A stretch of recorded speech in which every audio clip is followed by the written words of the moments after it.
So when we step into this BICAM today, ang bit-bit natin lahat, or at least namin sa Senado, nag-reduce ng presyo based on that same communication, based on that same script. Ito ang gagawin natin para sa taong bayan. We will show up, we will not allow this to happen. So when you come back now and tell us, nagbago na yung script, there's other reasons why hindi natin pwedeng babaan. Napakahirap kasi wala tayong enough time na i-communicate ng maayos sa taong bayan yan. Kahit ako, nahihirapan akong intindihin, sikmurahin because we made an across the board. 53? Tama ba, Mr. Chairman? Ano yung binawas natin? 53 billion.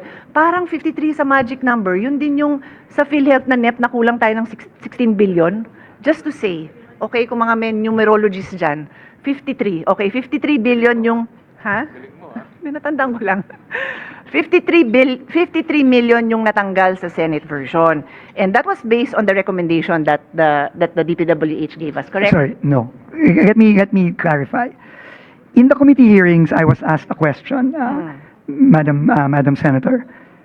If the DPWH cannot bring down the price of materials, will you agree to a 25% across the board cut? And my answer during that hearing was yes. However, we were able, based on the directive of the President, to reduce the prices of materials as far as cement, steel, But etc. that's later. That's No, okay. later, So yes. let me just go chronological So the order. 53 billion, I just need to correct it, Madam Senator, did not come from DPWH. Okay. But the Senate used the input that the Secretary provided and came up with the 53 billion. So sa Senado na yan, no? We came up with that number. Yes, which I tried to clarify in today's, Correct. in the presentation today. Thank you very much. Pero I also listened to the interventions of my colleagues. So I won't go into that detail. Basta 53 billion based on the understanding of the Senate on the instructions given and our desire to reduce the cost because there were a lot of overpricing as far as we understood it to be, also based on the President's directive and His Honor's explanation to us. So having said that, may 53 billion tayo ngayong binawas. And the argument before us now, as you are presenting it, is pag ito yung na-adapt, that the DPWH is less 53 billion, baka may mga projects na hindi matapos ng maayos. And that is the first statement you made when I took the floor, na yun yung concern nyo na ma-affect yung economic development natin because there may be some project, maybe not all, but there may be some projects na dahil sa smaller budget na binigay, hindi matapos. Tama ho yun, di ba? Yung Tama po. pagkasabi nyo. Okay. Pero Mr. President and Mr. Chairman, yung work ko personally as Vice Chairman of the Committee on Finance for the past 7 years only touches on constructions to the extent that I chair the Committee on Education, and so I'm very familiar with the failure of DPWH to build enough classrooms. Very, very familiar. I can present to you for the last 7 years what I'm presenting every year na from the start of the President's presidency, kung ganito kalaki yung pinasok sana na pondo within the President's term in 6 years, wala na tayong classroom wala na tayong classroom deficiency, but of course no one listened to my suggestions. So I'm familiar with that. I'm also familiar with the construction of state universities and colleges. Congressman Rufus, I'm a big supporter of our state university, USTP, and Cagayan de Oro, and many others all over. 6 years kong hinawakan yun, at kaya ko lang hindi hawak ngayon dahil kinuha sa akin ng chairman. I will always say that because he does a great job. Magkasundo naman kami dito, but that's the reason why I'm not handling it now. So, may konting alam naman ako kahit na from the eyes lang of a lawyer who's handling the budget. And so, let's just say kinapush yung projects. I don't know, maybe His Honor said there are 10,000 projects. Maybe let's say kinapush ang 10% nun or 5% nun, whatever that number is. Di ba may phase 2 naman? Pwede naman ituloy? I mean, ikamamatay ba natin? Because the people will still be employed. They will still, bibilin pa rin yung bakal na mas mamura yung presyo, bibilin pa rin yung semento na mas totoo na yung presyo, i-hired pa rin naman yung construction worker.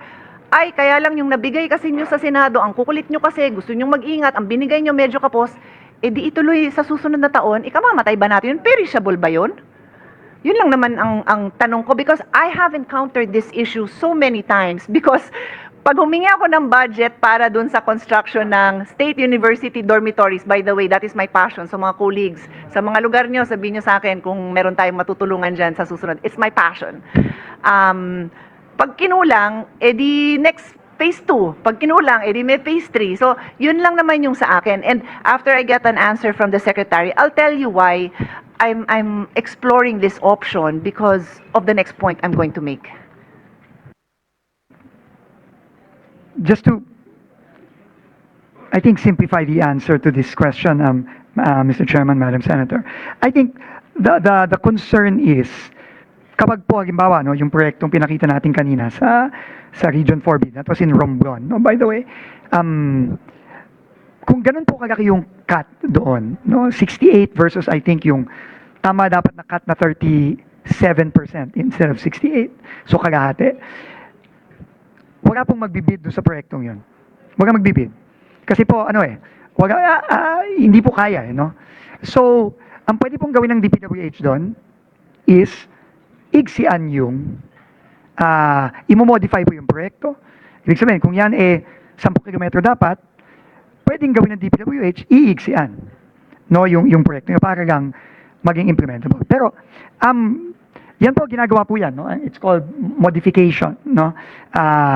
But, yun nga, sayang nga po yung economic activity. Kasi obviously, pagka yung 10 kilometro po, ginawa na ng 5 kilometro o 3 kilometro, lesser economic activity po yun, mas maigsi yung trabaho, yung araw na pagtatrabahuan ng ating mga kababayan, etc. At mas konting simento, mas konting bakal, etc. So yun po ang real effect po ng isang proyektong tulad nung pinakita natin kanina. Pero tama po kayo, marami pong mga proyektong DPWH na hindi natatapos ng on time, no? Pero, ganun po ang immediate effect kung susundin po natin yung nasa Senate version. So, tama po kayo, we can live with it. We can, to be quite honest. But, that is the real effect. If a project is reduced from 41 million to 13 million, when the real price based on the new prices is a project of 30 million, then there will be an effect on the project itself. Yun na po, we're just informing the honorable members of the BICAM of that real effect.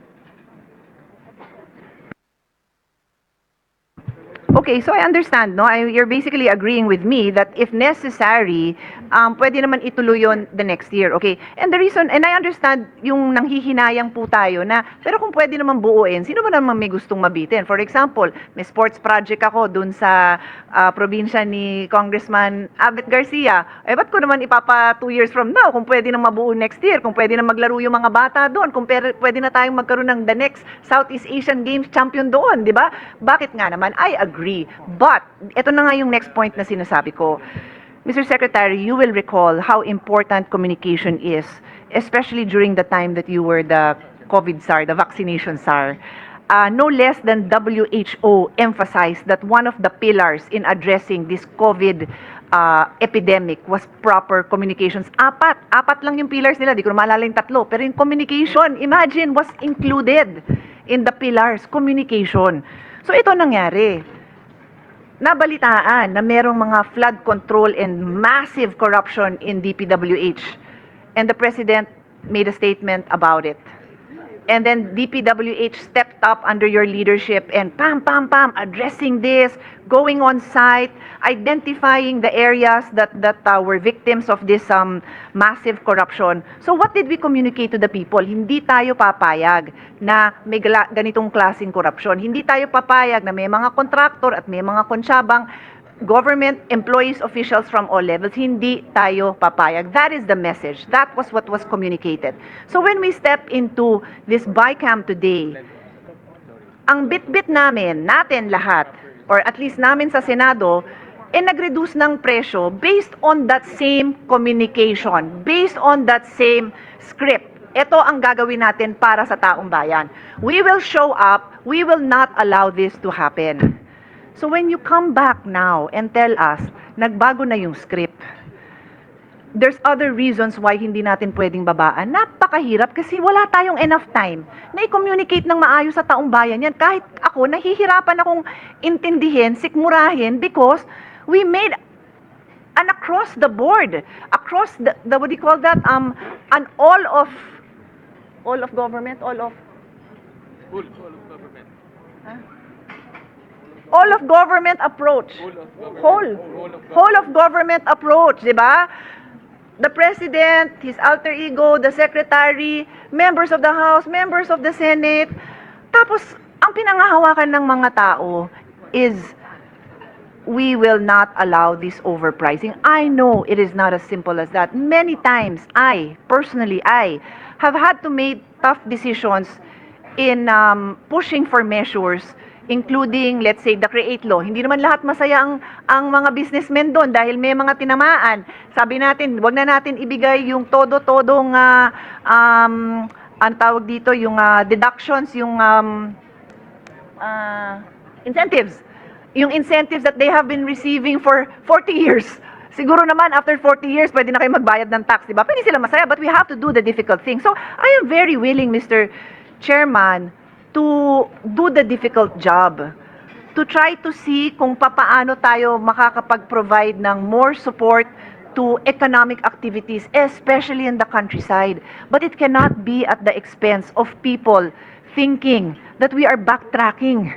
Thinking that ngayon, okay lang sa atin na ibalik yung presyong mataas. Kasi yun nga yung presyong dinatnan natin nung may korupsyon. Ang hirap himayin, tapos nagmamadali pa. Napakahirap.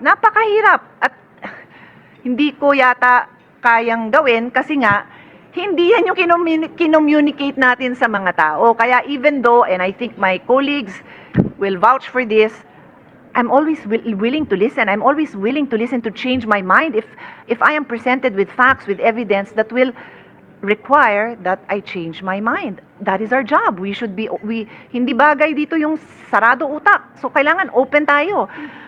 Pero ang hirap intindihin. Yun lang talaga.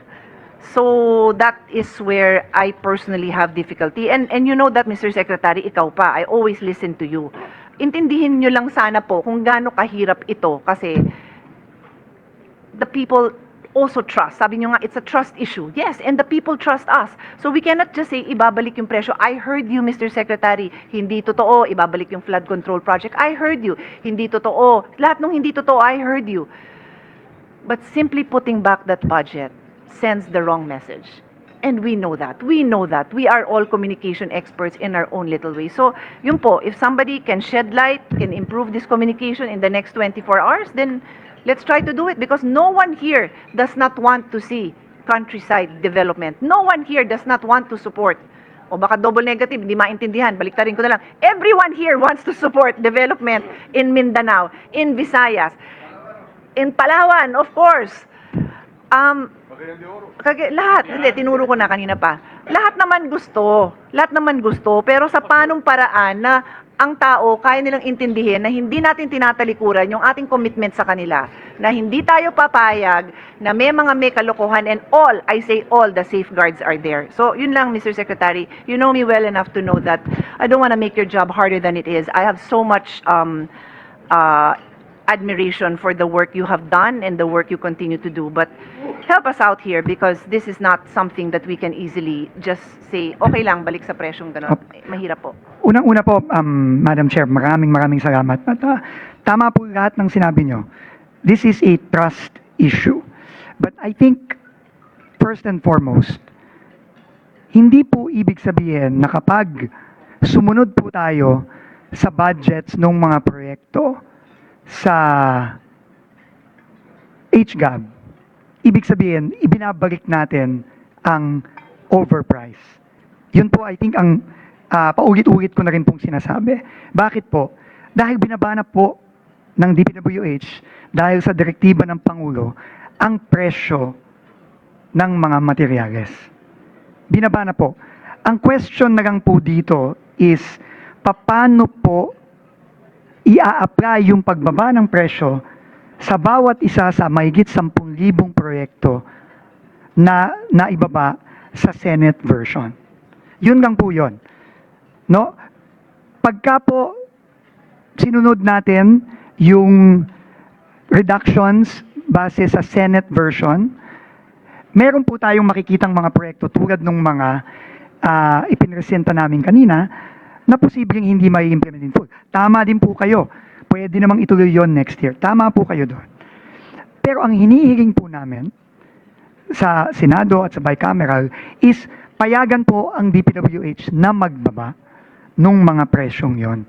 Dahil po, yung mga taga-DPWH po ang nakakaalam kung paano gagawin. Ngayon po, alam ko po na merong hindi pagtitiwala. Aaminin ko, kahit po ako, hindi nagtitiwala. Kaya po nagparabas po ako ng department order nitong nakaraang linggo lang para siguraduhin na talagang ibababa ang presyo sa bawat proyekto ng bawat regional director at district engineer.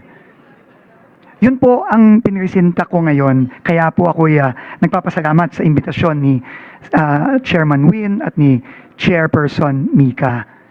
Pero ulitin ko din po, ito po ay hiling lamang at ultimately po, ang desisyon ay nasa Kongreso. Hindi po ako nakikipag-debate. Pinepresenta ko lang po ang nakikita ko ngayon bilang DPWH Secretary. At yun po ang aking pinipresenta kung ano po ang desisyon ng Kongreso, ng Bicameral Conference Committee. Yun po ay susundin natin kung ano man po